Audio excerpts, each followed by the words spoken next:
Oh, hello, it's me again. Sorry, I was recording and it stopped and I didn't realize it, so I'm going to try this again. So, welcome to week 3 of OS 430. And let me take a drink of Fresca here. Uh, I'll tell you a little bit of useless information before we start about Fresca. Right? President Lyndon B. Johnson, he was a raging alcoholic. He used to mix, uh, his whiskey with Fresca. That was his drink of choice. And so, anyways, when he became president in the White House, Lady Bird Johnson, his wife, told him, "You have to stop drinking. You're the president of the United States now." And he did. He stopped drinking, but he couldn't stop drinking his mixer. He had kegs of Fresca in the White House. Okay, useless information for today. So, uh, Tuesday, tomorrow, is Census Day. Looks like everybody has contributed, so I don't have to mark anybody absent. So, thank you on that. Some people have had some issues with the Cengage book. Uh, I got to, keep working on that because I don't want you to fall behind. Uh, you know, Call tech support, talk to Brandy at the Goodwin bookstore. Uh, yeah, yeah. Uh, don't want to fall behind because this is a 7-week semester and things are kicking up. Of course, I'm here to work with you, but you got to communicate it to me, please. And I think I've been very good on communication, right? So this week, there are 5 chapters. And now, they're short chapters. But these chapters, just like everything else, you have a quiz and an application. I got rid of the application for chapter 7 because I didn't think that was very good, actually. So, anyways, there's 5 chapters. Each one has a little quiz, little application. Uh, we are moving into the diagnostic aspect of change. Remember on Bridges' model how we started with an end? That's where you start. You got to change something. It's an ending, and then you move into the freeze or the neutral zone, and then there's a new beginning. Well, we're kind of in that freeze neutral zone right now. We're doing diagnostics to check to see how our change is. Is it effective? What kind of diagnostics do we need? Any interventions going on? That's where we're at. Okay. Uh, there's some more logistics. So on the chapter 1 application, I gave everybody question 3 back. I didn't like the way it was worded with tricky keywords and tricky phrases. I didn't think it tested your knowledge. A lot of people got it wrong because they kind of got put in a gotcha, right? So I gave that back. If you haven't taken that yet, take it. And so there's that. Uh, some people also had issues with the chapter 3 quiz. I think that got worked out. But if you had any issues, please let me know. Okay. Oh, also, there's some sample vision statements in the weekly unit. And this isn't, this is just for you to read because I think it's very important that you have some foundation of vision statements because a lot of times with change management it all starts with a new supervisor, a new leader, a new CEO, a new department head, and one of the first things you want to know when you're working for this person is what's your leadership philosophy, where do you plan on taking the department, where do you plan on taking the division. So they should have a vision statement. Or if you're in this role, you should have a vision statement. And this is kind of the foundation, to say, hey, in the next year or so, I want us to do this, right? Uh, and there's different ways to do this. I've known people that had their subordinates write it. Where do you want to take it, right? And sometimes that's very effective. Sometimes it's not. It depends on how tied in they are with where we need to go. But if you don't write this vision statement or this change statement, people are going to wonder who you are, how you lead, and how do we stay competitive? Are you just going to be reactionary?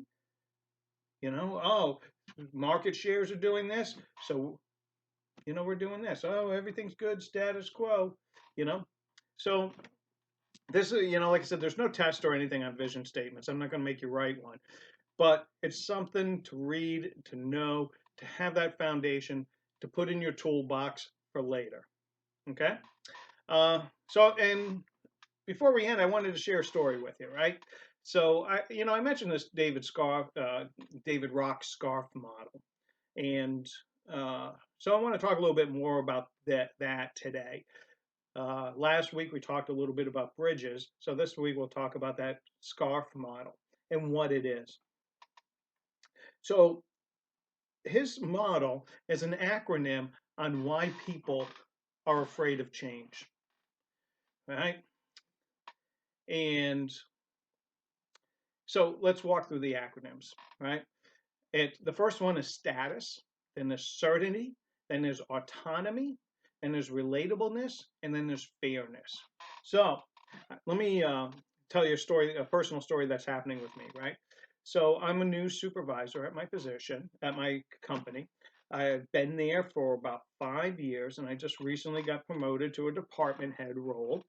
Uh, and I have 3 PhDs working for me, a couple of retired military officers. And so, anywho, I have this one person that I've been working with for about 5 years. I would consider her a friend, but she's very standoffish with almost everything I do, you know. And it, I had to do some serious reflection to, because at first I thought, oh man, she just unhappy that I got the promotion, or does she trust me? I think she does. For years we've been the only ones at the same cognitive education level, I guess you could say. But as I walked through that David Rock, I keep saying David Scarf, David Rock scarf model, I realized that there's a lot of truth in it, right? Status, right? The first one. Yeah, she's probably afraid because I'm a new supervisor. And one of the tasking that I gave out right away was, hey, you know, email me every 2 weeks the work you have done so I can compile this list. And I'm not going to send it out to your peers, but this is for me, for evals, and for fit reps. Those are officer evals, and for my superiors to know. And she was really unhappy with that. She didn't want to do that. She didn't want to write it down. And I think, uh, one of the fears is status, you know, that, oh, I don't do as much as Dave does or as this person does, so I would lose my status, right? And there's also certainty of a job. That goes into, that's a fear with that position too. Autonomy is a big one, especially with this person, because she has a lot of jobs and positions, I guess you could say, responsibilities that only she has her hands in. And she doesn't want other people to have their hands in there. So she really likes that autonomy. So, for instance, I'll give you one is copyright law. That's that's her specialty, and she makes the recommendations, and everybody says, oh, okay, this is what this person says, so we're going to follow that. And so as soon as I got in there and I'm like, I don't agree, I'm taking away her autonomy. So that she didn't like that. Relatableness, this is another one, right? So this is friendship, basically. Uh, have you ever worked for somebody and they got promoted and you thought, oh, you were good to work with, but now that I'm working for you, you're kind of a jerk? Hmm, right? That's relatableness. And the last one is fairness. Everybody wants to be treated fair, but everybody has a different definition of what fair is.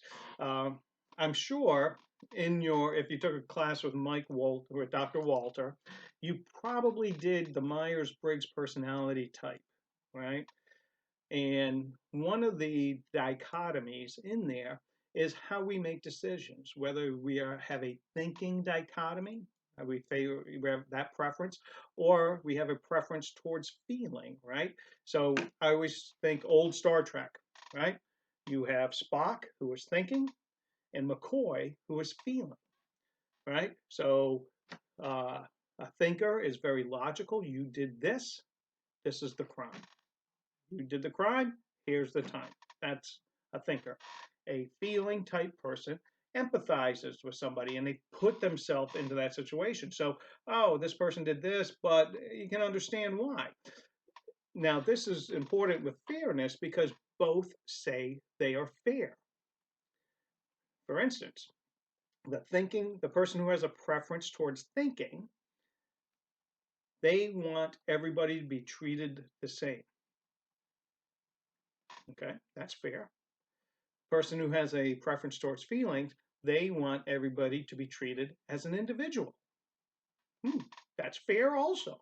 Both say they're fair. So this is something to think about while you are, reflecting back on what is fairness and where do I stand on this? Because you could have a strong, like for instance, I am a strong thinker. I want everybody to be treated the same across the board.